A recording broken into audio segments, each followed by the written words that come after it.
आज मैं आपको बताने जा रहा हूँ नाथ संप्रदाय का इतिहास।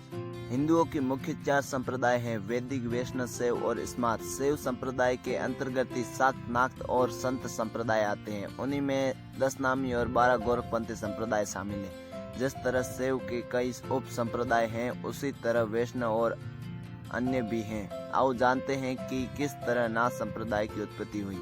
नाथ शब्द का प्रचलन हिंदू, बौद्ध और जैन संतों के बीच विद्यमान है। नाथ शब्द का अर्थ होता है स्वामी। वैष्णव में स्वामी और शैवों में नाथ शब्द का महत्व है। आपने अमरनाथ, केदारनाथ, बद्रीनाथ आदि कई तीर्थ स्थलों के नाम तो सुने ही होंगे। आदि का अर्थ प्रारंभ। भगवान शंकर को भोलेनाथ और आदिनाथ भी कहा जाता है। आदिनाथ होने के कारण उनका एक नाम आदिश भी है। इस आदेश शब्द से ही आदेश बना है। नाथ साधु जब एक दूसरे से मिलते हैं तो आदेश कहते हैं।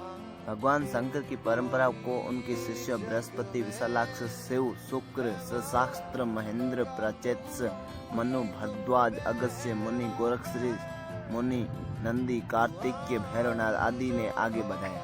भगवान शंकर के बाद इस परंपरा में सबसे बड़ा नाम भगवान दत्तात्रेय का आता है। इन्होंने वैष्णव और शैव परंपरा में समन्वय स्थापित करके कार्य किया। दत्तात्रेय को महाराष्ट्र में नाथ संप्रदाय का विकास करने का श्रेय जाता है। दत्तात्रेय को आदि गुरु माना जाता है। दत्तात्रेय के बाद सिद्ध संत गुरु मत्स्येंद्र ने नाथ परंपरा को फिर से संगठित कर पुनः उनकी धारा आबाद गति से प्रवाहित करने का कार्य किया। 84 नाथों की परंपराओं में सबसे प्रमुख है। उन्हें बंगाल, नेपाल, असम, तिब्बत और बर्मा में खास कर पूजा जाता है। गुरु मत्स्येंद्र के बाद उनके शिष्य गुरु गोरखनाथ ने शैव धर्म की सभी प्रचलित धाराओं को एकजुट करने का नाथ संप्रदाय को एक नई ऊंचाई पर पहुंचाया। उन्होंने लाखों शिष्यों में हजारों उनके जैसे ही सिद्ध होते थे।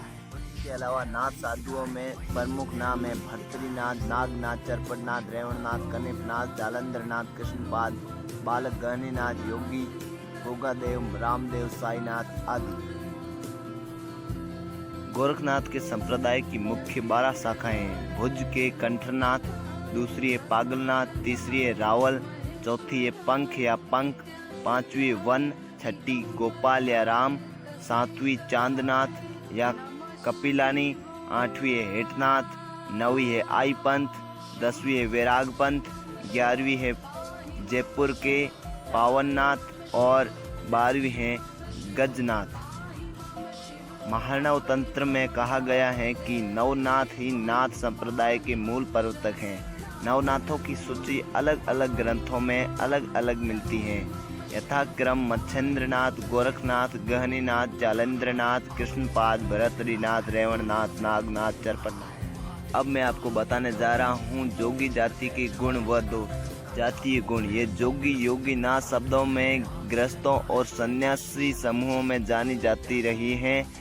अध्याय में अभिरुचि इसके रक्त में समाहित है। इस जाति के व्यक्तियों ने अनेकों मंदिरों का निर्माण स्वयं खड़े होकर समाज को हाथ जोड़ते हुए कराया है। समाज विरोधी कृत्य, चोरी, छल, कपट, हिंसा जैसे दुष्कर्म कार्यों से विहित है तथा दूर है।